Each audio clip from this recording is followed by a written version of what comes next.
লখিমপুৰত হাতত ধেনুকাৰ লৈ অভিনেতা যতীন বৰা ইপাতৰ পাছত হিপাত কাঢ়ে লক্ষ্যভেদৰ চেষ্টা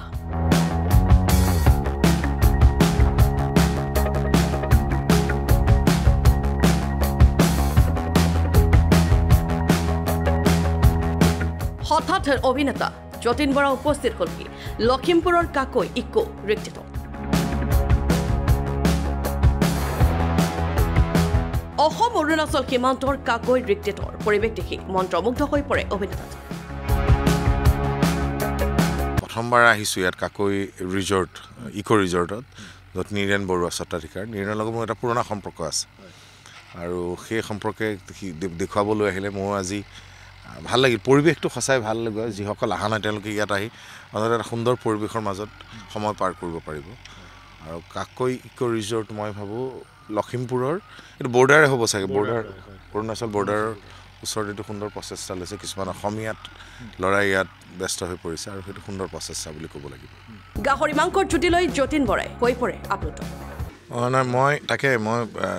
ফুডটো কেনেকুৱা হ'ব বুলি ভাবিছোঁ কিন্তু যথেষ্ট সুন্দৰ ফুডটো হৈছে আৰু চব এথনিক ফুড আছে গাহৰি বিভিন্ন আইটেম দিয়া হৈছে চিকেনৰ আইটেম সৰু মাছ যিটো মই আটাইতকৈ ভাল পাওঁ মাছৰ আইটেমটো ভাল লাগিছে আজি গাহৰিৰ বিভিন্ন তিল গাহৰি দি দিছে গাহৰি পুৰা খালোঁ ভাল লাগিছে বহুত দিনৰ পিছত গাহৰি খাইছোঁ কাকৈ ইকো ৰিক্টেটৰ স্বত্বাধিকাৰী নীৰেণ বৰুৱাৰ কৰ্মৰ প্ৰশংসা কৰিছে যতীন বৰাই নীৰেণৰ প্ৰচেষ্টাটো সঁচাই শলাগিবলগীয়া নীৰেণক মই জানো আগৰ পৰাই বহুত আগৰ পৰাই জানো তেওঁ লখিমপুৰৰ এজন পৰিচিত ব্যক্তি মানে মোৰ ভাই যিহেতু যথেষ্ট কাম কৰিছে আৰু এনেকুৱা ধৰণৰ প্ৰচেষ্টা মই ভাবিলোঁ সঁচাই প্ৰশংসনীয় আৰু যিসকল লখিমপুৰবাসী এই কাকৈ ইকো ৰিজৰ্টলৈ অহা নাই তেওঁলোকে আহক চাওক আৰু এটা সুন্দৰ পৰিৱেশত সময় পাৰ কৰিব পাৰিব অভিনেতাজনে কয় যে তেওঁ এতিয়া ব্যস্ত হৈ পৰিছে শীঘ্ৰেই মুক্তি পাব লগা এখন বোলছবিৰ কামত যিহেতু মই ইয়াৰ পৰা গৈ এখন আধৰুৱা ছবি মই যিটো থিয়েটাৰত অহাৰ কাৰণে এখন বন্ধ হৈ আছে ছবিখন অগ্নিবাণ শৈলেন শৰ্মা তেওঁ যিহেতু ৰঘুপতিৰ প্ৰযোজক তেওঁ দ্বিতীয় প্ৰডাকশ্যন হৈছে অগ্নিবাণ আৰু ছেকেণ্ডলি নেক্সট আৰু এখন আহি আছে ককা দেউতা নাতি আৰু হাতী যিখন আগৰ নিপন্দাহঁতে কৰিছিল সেইখনৰ আমাৰ অসমৰ মাননীয় মুখ্যমন্ত্ৰী ডক্টৰ হিমন্ত বিশ্ব শৰ্মাই অভিনয় কৰিছিল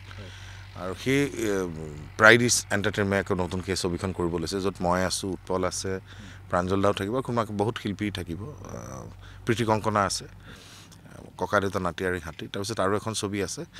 মই ৩-৪খন ছবি কণ্টিনিউ কৰিম তাৰপিছত মই আকৌ ভাইমান থিয়েটাৰলৈ আহিম এক ব্যতিক্ৰমী ৰূপত গঢ়ি তোলা কাকৈ ইকো ৰিক্টেটলৈ এতিয়া বহিছে প্ৰকৃতিপ্ৰেমী আৰু খাদ্যৰসিকৰ ফুল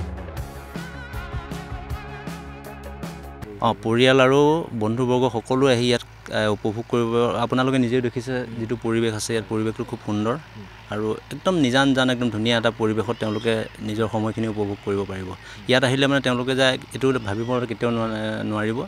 যে ইয়াত আহি আমি টাইমটো লছ হ'ল তেনেকুৱা বুলি ভাবিব নোৱাৰিব ইয়াত আহি একদম 100% তেওঁলোকে ভাল পাব এইটো আমাৰ অনুভৱ ইয়াত আহি পিনি তেওঁলোকে আপোনাৰ আৰ্চাৰী কৰিব পাৰিব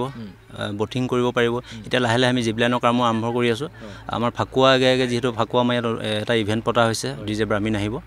আৰু তেতিয়ালৈকে আমাৰ থকাৰ ব্যৱস্থাৰ পৰা ধৰি আৰু জিপলাইনৰ কাম সম্পূৰ্ণ হৈ যাব কাকৈ আমাৰ এড্ৰেছটো হ'ল কাকৈ ৰাজগড় যিটো পিকনিক প্লেচ সেই পিকনিক প্লেচটো আহিলে হ'ল আমাৰ এয়াৰপৰ্টৰ পৰা লেফ্ট ছাইডে সোমাই আহিলে আমাৰ বেনাৰ চেনাৰ পাবই আৰু যদি তেওঁলোকে খুব অসুবিধা হয় তেওঁলোকে গুগল মেপত গৈ কাকৈ ইকো ৰিট্ৰিট বুলি মাৰি দিলে তেওঁলোকক লোকেশ্যনটো আমাৰ লোকেশ্যনটো দি দিব ব্যুৰ ৰিপৰ্ট লখিমপুৰ টুডে